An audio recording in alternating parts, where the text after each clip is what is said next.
Hello అండి అందరికీ good morning to all guys. నేను ఈరోజు ఏంటంటే నా మార్నింగ్ టు ఆఫ్టర్నూన్ రొటీన్ చూపిస్తాను. ఇప్పుడు ఫ్రీ బర్డ్ అని చెప్పాను కదా, మనకు పని ఏం లేదు, పని బాట అని. సో చూసండి, ఇప్పుడు అన్నం వేడికి చేసేసాను, పొగలు వచ్చేస్తున్నాయి కదా. నైట్ చేసిన కోడిగుడ్డు పులుసు అండ్ నైట్ మిగిలిపోయిన అన్నమే. నేను నైట్ ఒక్కసారి కర్రీ చేస్తాను, అది మార్నింగే తీసుకెళ్ళిపోతాం, నేనన్నా మా హస్బెండ్ అన్నా కానీ. సో ఇప్పుడు చేసిన మ్యాగీ మా హస్బెండ్ కోసం ప్లేట్ మ్యాగీ తిన్నాను. సో పెరుగన్నం, తనకి పెరుగన్నం లేనిదే కడుపు నిండదంట, 3 టైమ్స్ కావాలి తనకి పెరుగు అనేది.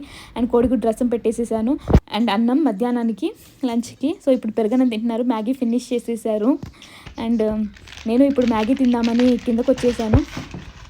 నేను వేరే స్టైల్లో తింటాను, మా హస్బెండ్ వేరే స్టైల్లో తింటారు.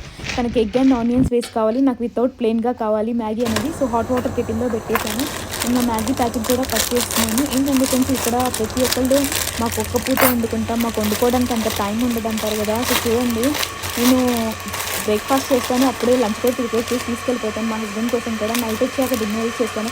మనం ఏదన్నా టైం మేనేజ్మెంట్ చేసుకుంటేనేమో అండి పని అయ్యేది. నేను ఇంటి దగ్గర ఏం పని చేయలేదు, ఇక్కడికి వచ్చాక చేస్తున్నాను. సో నాకు అప్పుడు బ్లాగ్స్ తీయడానికి టైం ఉండదు కదా, ఇప్పుడు మంచి టైం ఉంది కాబట్టి చెప్తున్నాను. ఇంకోటి అంటే మనం టైంని సెట్ చేసుకుంటే ఏదన్నా పాసిబుల్లే కదా, అదండి నైట్ ఏ టైం అయినా కానీ. సో ఇంకా హాట్ వాటర్ పోసేసాను కెట్లో పెట్టేసినవి.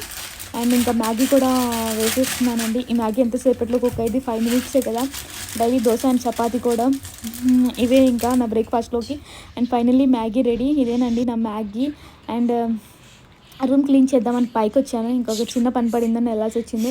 బట్ నా రూమ్ చూసారు కదా ఎంత మెస్సీగా ఉందో. క్లీన్ చేద్దాం అనుకుని అవ్వలేదు. ఇంకా ఇండియా వెళ్ళే ప్లానింగ్లో ఉన్నానని చెప్పాను కదా. కొన్ని బట్టలు కూడా పడేయాల్సినవి ఉన్నాయి, అవసరం లేనివన్నీ కొన్నే తెచ్చుకోవాలి. నాకు అవంతా మోసుకునే వచ్చే ఓపిక కూడా లేదండి. సో పైన సూట్ కేసెస్లో కూడా ఇంకా కొన్ని యూజ్ చేయని బట్టలు కూడా ఉన్నాయి. అనుకునే లోపలికి ఇంకా ఫ్రెష్ అప్ అయిపోయి కొంచెం ఓకుంటే వెళ్ళిపోయాను ఆఫ్టర్నూన్కి. సో బాయ్ గైస్, మళ్ళీ కలుద్దాం నెక్స్ట్ బ్లాగ్లో. Bye bye, take care.